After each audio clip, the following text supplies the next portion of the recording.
Hi guys, thanks for joining me on Daliso Sports Show. Now let's have a look at Nigeria's next steps in the CAF 2026 World Cup qualifiers. Now, Nigeria going into this fixture, they know that they've got a lifeline. They were third. You have to remember that only the group winners qualify. They go directly into the pot to play at the World Cup. And till a few weeks ago, South Africa were leading the pack, but they got docked. The FIFA decided to take away 3 points from them because they fielded a player who was not eligible. So now they have got 14 points. Benin have got 14 points. Nigeria and Rwanda have got 11 points each. So here is the picture.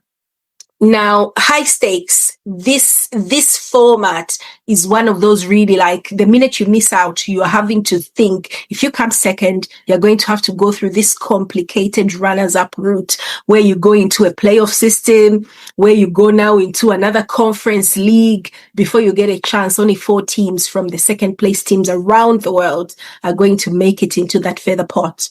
Already 9 teams from Africa are going to go straight into the pot for the World Cup, and Nigeria are not looking like they're going to make it, but they've got a lifeline because they're only now with 2 games to go in playing. They are now only 3 points behind, and hopefully, let's see what happens. So what happens now is with Nigeria playing Lesotho, but they're playing in Lesotho. I don't think that will make much of a difference because Lesotho have been very weak in the qualifiers. So Nigeria, if they get lucky and play on a decent pitch, unlike the one they played at in Bloemfontein when they played South Africa, they should do really well because Nigeria have got a lot of these boys who played in Europe, I think, growing up, and they can't handle a dodgy pitch. We saw that in the last South African game. It was terrible to watch and quite, Rwanda, who is sharing the same points as Nigeria, both on 11, they're going to be playing Benin. Benin I've got 14 points, so they are not to be sniffed at. Now, if they draw and get only a point, or at least if Benin win, it gives Nigeria a chance. South Africa are playing Zimbabwe. I can't lie, I reckon South Africa are going to beat Zimbabwe. So it's really tricky where Nigeria is going to qualify, but the good thing is, even if they don't qualify straight off, they might have a lifeline where they go into the playoffs. But it's all to play for. You never know what happens in football, right? So like I was saying, you never know what really happens, before a game is played. Let's see what happens on those Friday fixtures, see what happens in Group C. But Nigeria, it's up to them to put in their best performances. They've got 2 games to rescue this completely. So let's have a quick look at who is in their squad. In the goalkeeping positions, you've got Nwabali, who is probably going to start, but you've got other options like Obasogi, Adebayo Adelaye, Felix Agu. Now, all these players have had a look, and these are all based abroad in Europe. And I think that is one of the major weaknesses that Nigeria are going to have when you're playing African teams. I think if you're going to be playing some of these other teams in Europe, you might get luckier because of the style of play. I don't know, maybe I'm being too presumptuous, but I think not having enough African-based players is costing you on a social scale, on a passion scale. We know Nigerians, you love to win, but I don't think it's so clever to have a team full of fake Africans. Don't eat me. Don't find me. I promise I'm trying. But these guys are, they're not your Nigerians. You know what I mean? I know they're descendants, but I think it really doesn't benefit you completely. I think you might even struggle in African Nations tournaments if you continue where the full squad are all based in Europe somewhere. Right, so midfielders, you've got Alex Iwobi, plays for Fulham, used to play for Arsenal. Very good. He is absolutely amazing. He is coming into his own. He's looking so mature, lots of influence. Wilfred Ndidi, another player that I like, Onyeka Yusuf in midfield. And then you got the forwards. Your attackers are really like such a big team of attackers. It looks like everybody in Nigeria wants to be a striker, isn't it? So you've got Osimhen. He scored against Liverpool in the Champions League. He had a fight with some guy in the Turkish league in Galatasaray the other weekend because of racism or something. But, very aggressive, can be good, but he didn't do well at the African Nations Cup last time, in my opinion. I think there was something lacking there. Maybe chemistry with his other players. Ademola Lookman, who is the African Player of the Year for last year, if I don't get that wrong. Yeah, him and Barbara Banda won it the previous year. Moses Simon, Chukwueze, who plays for Fulham now, I think. Murphy, I'm not sure who that is actually. I need to find out who this guy is. Dessers, plays in Greece. Orokodare, Olusegun, and Adams. So it looks like a very strong team on paper. And on paper, it looks like they should have won this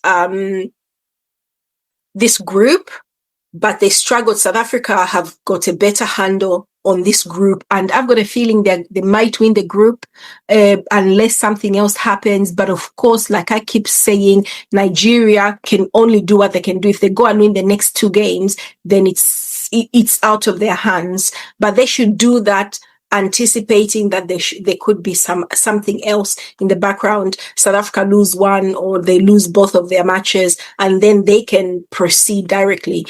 If they cannot win the group, Nigeria need to at least get into the second qualifier spots where they go into this playoff system with potential to go into this whole other playoff system.